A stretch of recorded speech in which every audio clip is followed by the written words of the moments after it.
Welcome to the third episode of our WVDTechFest podcast. We've created this format to present you our valuable community speakers and let them explain what you can expect from their sessions. We are the largest WVD event out there with 24 speakers from 8 countries, and this event is intended to provide you with all the theoretical and practical knowledge to become a WVD rockstar. Today I'm with Simon Binder and our very special guest Travis Roberts from the US. Welcome you both. Hello. Thank you. And I would also like to welcome you, Travis, to the podcast and, of course, to the event as such. We're very, very happy to have you as one of our speakers.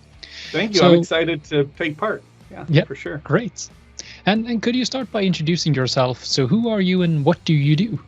Sure. I'm Travis Roberts. I'm a cloud architect at RBA Consulting in Minnesota. I also have a blog and YouTube channel called Soreltos. Where I blog about a lot of things Azure, and over the past couple of years it's been pretty specific around Windows Virtual Desktop. I also authored the course Zero to Hero with Windows Virtual Desktop on udemy.com. Cool. So you know your way around WVD and also are, I know, very passionate about sharing your knowledge. So we are very happy to have you. Yeah.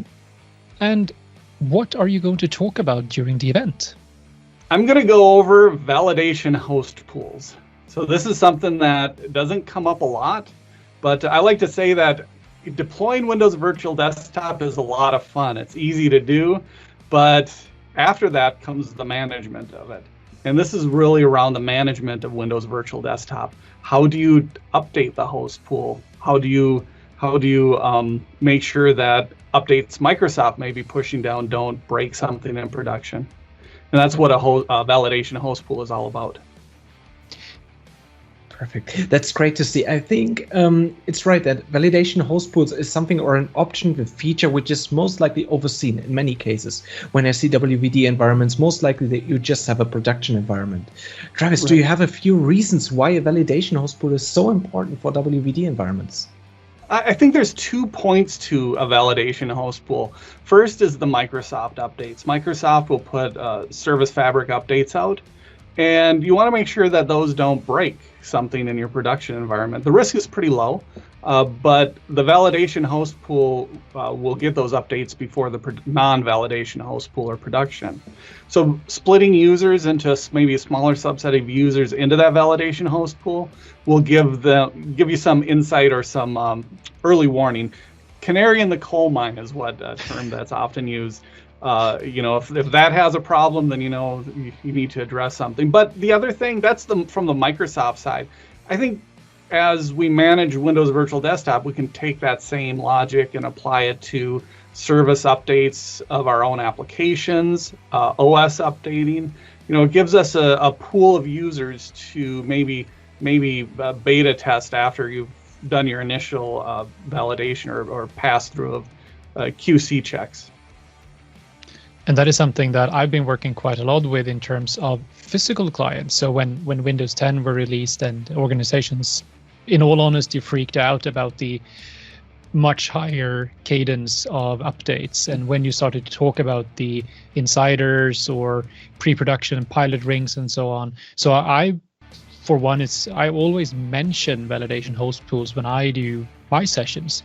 But in all honesty, I don't know that much about them. So I'm really looking forward to your session. And when we went through all of the sessions that we found, yours really stood out because I think it puts the spotlight on a very, very vital part of, like you said, the ongoing management and where you get both the benefits, but also the challenges of it being a cloud service. Right. Yeah, the cadence of updates, it's no longer a case where you could maybe once a year update your OS, take months to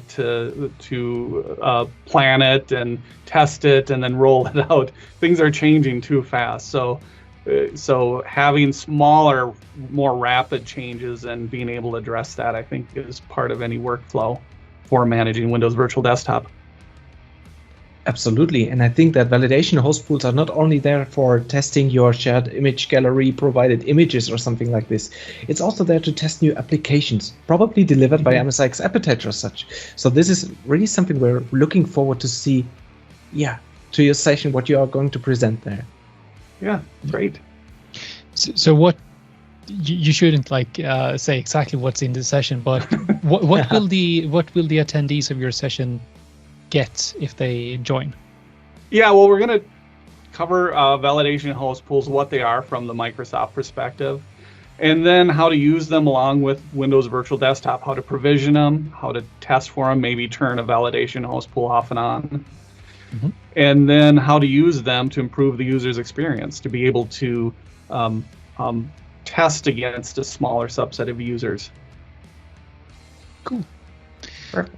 So since both myself and Patrick work primarily, I would say, with European customers, I have some US ones as well, but I would guess that you work primarily with US customers.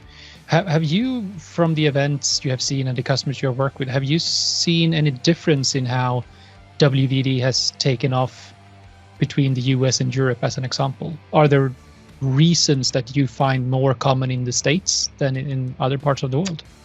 Actually, I think I heard something a long time ago. I can't remember where it was, where VDI is a little bit more prevalent maybe in Europe.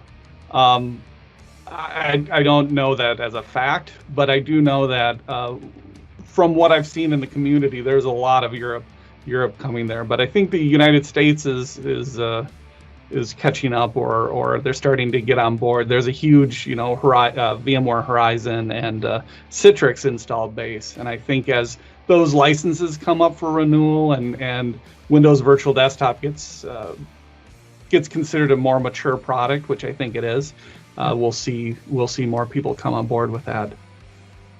Cool. And we have an amazing speaker lineup, and as I said, we're very, very happy to have you as one of them. But apart from your own session, what are you looking forward to the most with the WVDTechFest? I'm always looking forward to learning something new, so I'm going to try to get into as many sessions as I can and look at what other people have. One of the things that I'm working with now that I find is interesting, it comes with validation host pool, but how is that flow of images? How do the updates, how are they added? So anything around image builder is really pretty exciting for me as well. Yeah, and some videos or video series you started, Travis, is really, really recommended. We will put this down to the comments as well, because I think the people should see these video series as well, as it helped me already to get, or it was kind of my Kickstarter. Yeah, it's fun. And, one of the things that I've been working with too is like how to add to that, how the software install piece. One of them is I've been working with installing Teams. So that's another thing, is like Teams and Windows Virtual Desktop. You can't just run the installer. There's a whole bunch of prerequisites around that, but it is pretty cool to get that in place and see the little notification that you're using media optimization. Absolutely. Perfect. Yeah, we're really, really looking forward to your session, Travis, to see what you want to present and all the other valuable speakers. Thank you so much for taking the time today. Thank you. Thanks for having me. We're really looking forward to that, with pleasure. Yeah, I'm looking forward to the event. Perfect. And if you want to know more about the WVDTechFest or about Travis' session, visit our website, wvdtechfest.com, and register up today. We are looking forward to see you all next month. Thank you. Thank you.